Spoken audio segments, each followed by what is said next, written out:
two brown bald-headed guys. That should have been the name of the show. Remember, we were thinking of names of the show. Two brown brothers.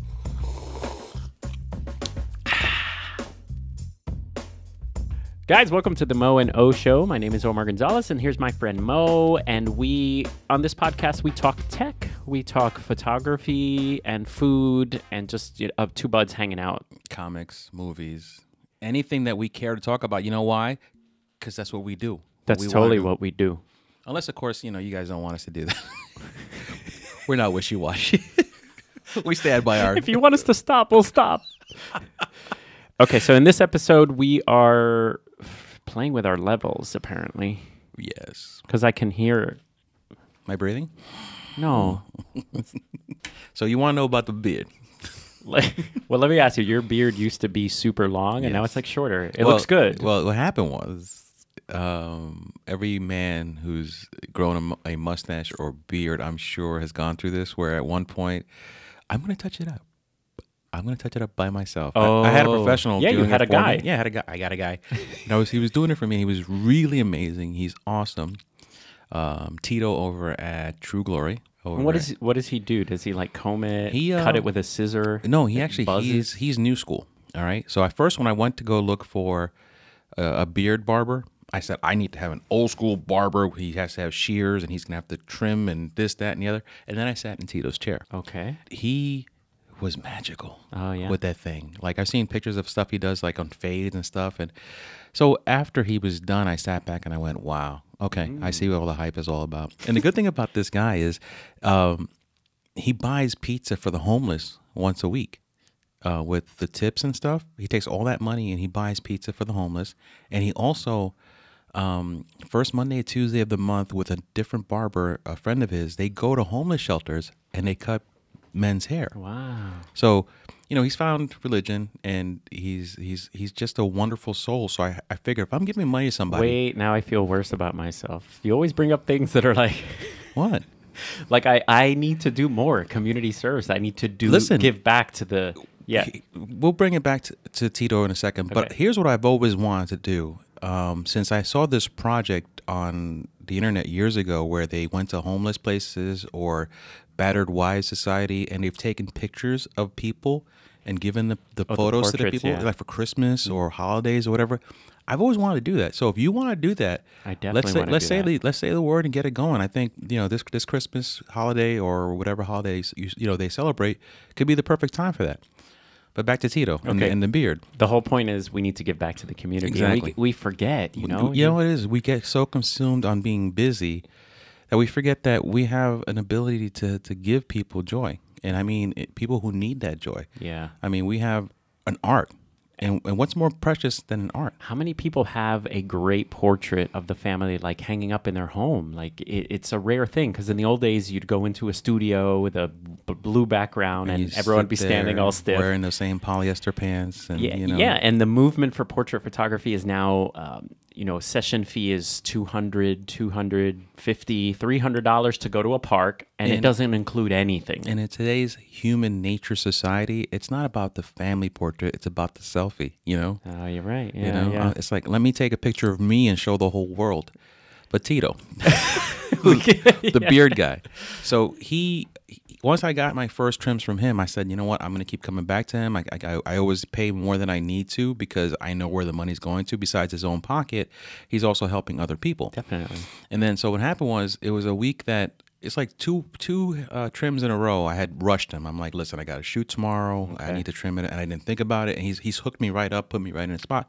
I didn't want to do it for a fourth time. So I touched it up myself and I took off because blades have 4 settings, 2 settings. You can just twist it in different settings. Yeah. So I twisted it to 6, which is actually to 9, which is the full extent of the blade would go out.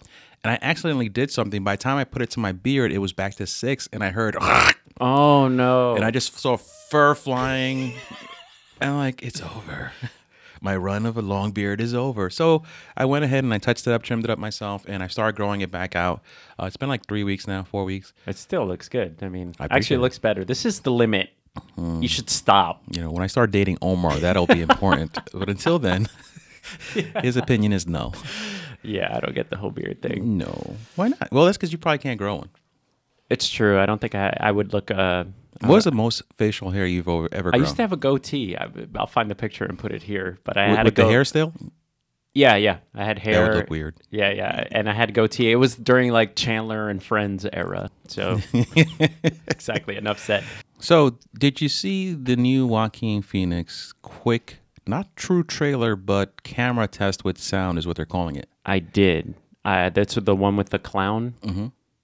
Do you think that's his final makeup that they're using? No, I think because it's supposed to be an origin story, I think this is going to be where he probably just down on his luck got a job as a clown, and this is how it started. Yeah, you know, I'm super. Well, let's on a meta level here. What are your first emotions, positive or negative?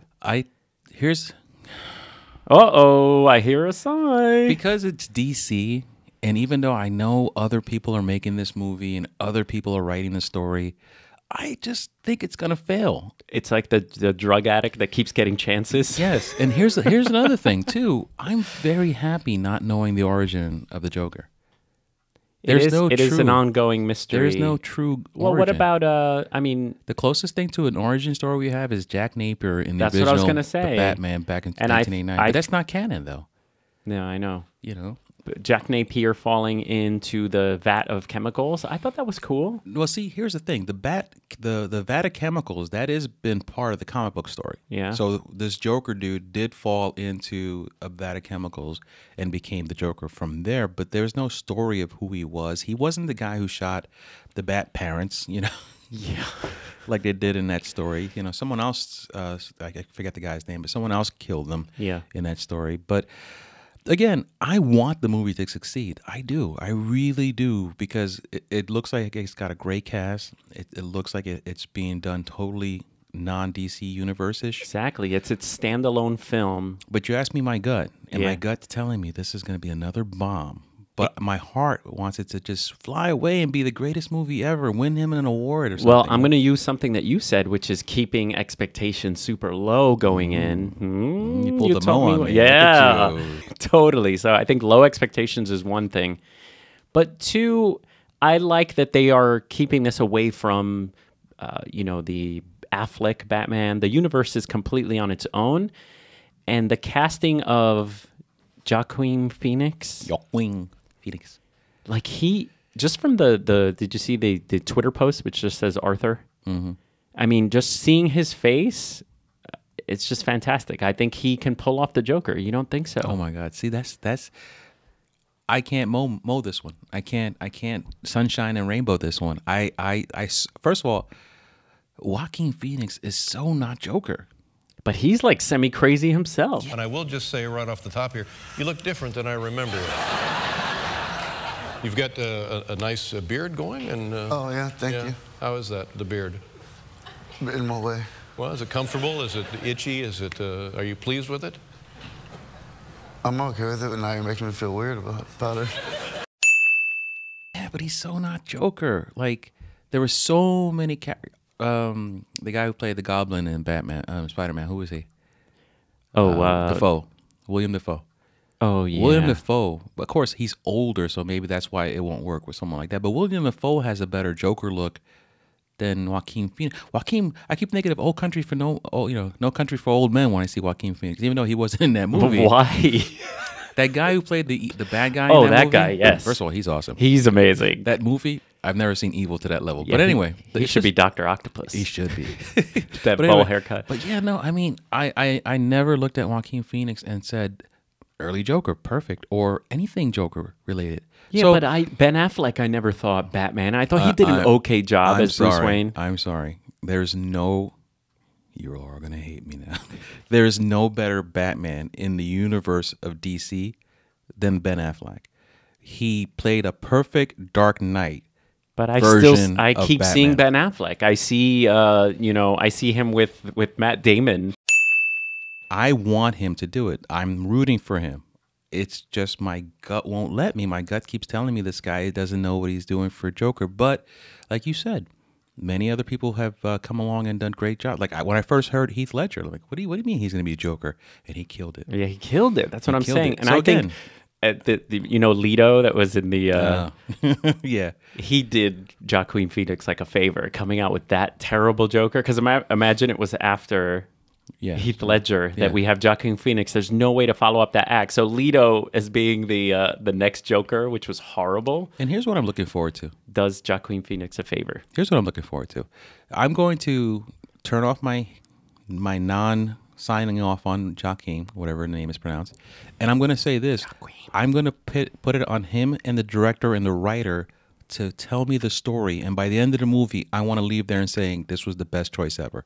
Yeah, and I think since it is a standalone, they could play with it. And even if you don't agree with like the origin they chose and how over the top maybe it is, it's like one person's brushstroke or interpretation of the Joker kind of thing. So you could always write off, maybe it's a great story, but you're like, how did the Joker, you know, blah, blah, blah. I did like the whatever you want to call it, the trailer, the camera test. I did like it because it did show the progression of madness within the it was just him, and then they would flash something, then it would flash more, and then you start seeing it's a clown face coming onto his face. See? So I mean, there's gets you hope. excited. There's hope. There's hope. I just, you know what?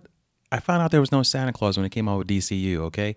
And every time I look forward to seeing something under the tree, it's just my mom in her slippers, you know.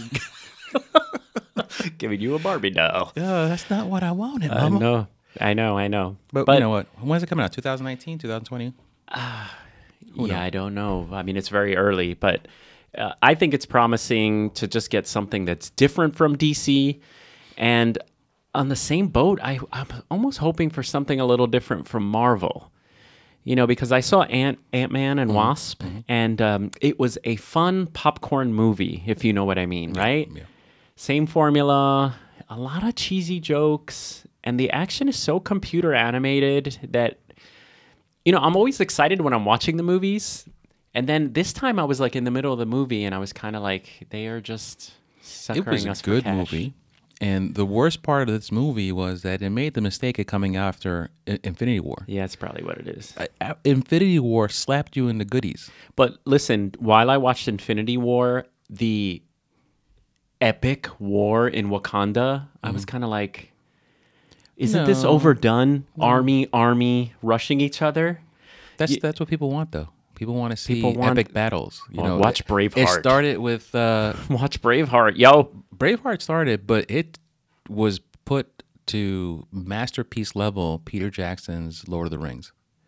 Yeah, I remember watching that the first time in the theater, and I was like, that's true. Is awesome. And now after that, everyone wants to have that epic battle scene. They get bigger and bigger and bigger, but you can't. The scene in Lord of the Rings at no spoilers, but in the third movie, the Braveheart scene like is so massive with so many people. They did it so well.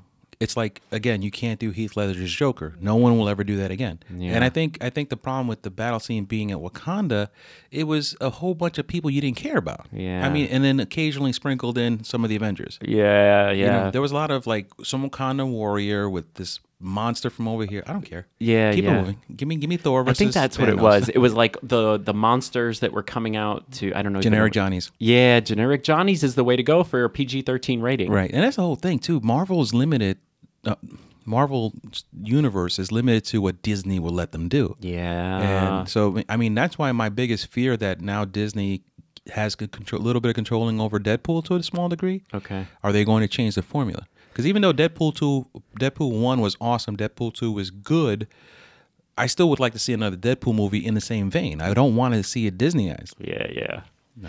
I mean, I would love to see a more, not in the level of Logan, which was an amazing movie because it was so real. I haven't seen the rest of the end of that movie. Okay. I've gotten to the point where they are at they're about to leave.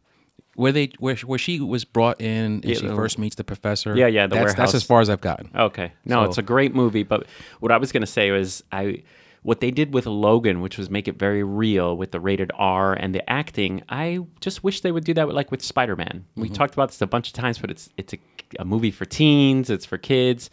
But I would love an adult version of Because this goes Spider-Man. back to you knowing Spider-Man as his middle ages as Yeah. opposed to his teenagers, Something where he has to really where he had to kick deal butt with and stuff. yeah, I don't know. He had life choices and stuff. So speaking of DC, I just when we talked a few weeks ago about the DC Did you online universe. Start and playing with it? I told you I had pre-ordered it. So about a week ago, it finally came online. Started releasing a couple things here and there, and for the price that I'm paying, and because there's so much new content for me, it's so worth it. Yeah, I played with it a little bit. I don't have time right now because I'm going crazy, but I got to watch just to see what the catalog had, and they had the animated Batman that you recommended. The Batman. Everything's in animes. 4:3 aspect ratio. You know what? That's the price for being old, you know, you know, in this modern world. But I think the fact that it lets you read comic books from back in the day, it lets you watch every Warner Brother, DC World movie, TV series, cartoons. It's great. Sam Fleischer's Superman is on there. Yeah. And whether you watch them or not, let me tell you, the animation style of the Sam Fleischer's Superman for 19 whatever that was is epic. It makes cartoons from today look weak. Wow. Because it's just like the facial animations, the stuff that they do in that Sam Fleischer's Superman is so epic for that time period that I still enjoy watching it now. The only problem is obviously the stories are really quick, corny, Yeah. over the top, fake. But it's not the point. Like if you guys subscribe to the app, How much is it? They charge you? I think it's it's $80 a year. Yeah, no. It's like $7.99 a month, and then you. Can, Oh, it was $80 a year you can- if you pre-ordered, you got like 15 months for the price of 12 months. Oh, well, then you got it early because if you subscribe now for a year, I think it's $80 for the Right. year. So you get So 2 months free. so I I- just did 1 month because I know how busy I am and I wanted to gauge how much No, that's I why could revisit. I jumped on it because I knew it would be my perfect chance to read up old comic books that I've been dying to read. And I started on Batman 2011 #1 when they restarted the whole story, and I'm like, wow. the new 52. No, thing? no, it Oh, wasn't the New 52. It was 2011. I don't think that was the New 52. Okay, it was They've, after. they've done so many reboots. Reboots is not even funny, but I'll have to double check when the New 52 was. But it wasn't. I didn't get that feel that it was New 52. They didn't have. They still had underwear. You know, They still had New underwear. 52's new thing was no underwear. What are your thoughts on the underwear? Because It's- I like collecting statues, and Sideshow just came out with a new or Prime One of the companies came out with a Superman with no undies. He looks really cool, and then my Superman here has the undies. I think there's a time and place for both. I think. Do you know how they originated the undies? Yes, because back in the 20s, 40s, whatever it was, when they came out with these comic books, the strongmen in the circuses and wrestlers That's right. had the shorts, and they decided, well, Tidy whities. if these symbols of strength is what the population knows, let's put our heroes in the same outfits. Yeah. So yeah, it's pretty cool. Capes too, probably. Capes are because Liberace wanted them. I like my brother George. Can I jump in the middle of the animated series? It's not. Or is it sequential? They're episodic, but some stories overlay. So you can watch Okay. one episode to another and get a good feel for the entire episode. I was thinking of jumping right to the middle, hoping that they have found their groove and have improved the show. They but found the it's- groove right off the bat. All right. I mean, they gave you the first real gritty, true Batman that you could get away with on a television show for kids. Cool. I mean, it As wasn't. long as I get over the animation, because I'm an Oh animation. my god, that was awesome! Really? Oh, I I mean, the love Joker that is fake like jaw the stuff. fake, yeah. Those big jaw stuff. I think because I was there from day one. Yeah, you were a kid. Is it a nostalgia thing? Yeah, I think because I was there from day one, and it changed everything I knew about everything. Cheesy Batman. Yeah, I mean, it was no longer, Robin? Burt Ward and Yeah. Adam West. I think we're good to go, buddy. No, never good to go. All right, guys. We'll see you next Can we time. wear underwear outside next time? Okay. Because we're super. All day. No capes. All right. I'll see you next time. Ew.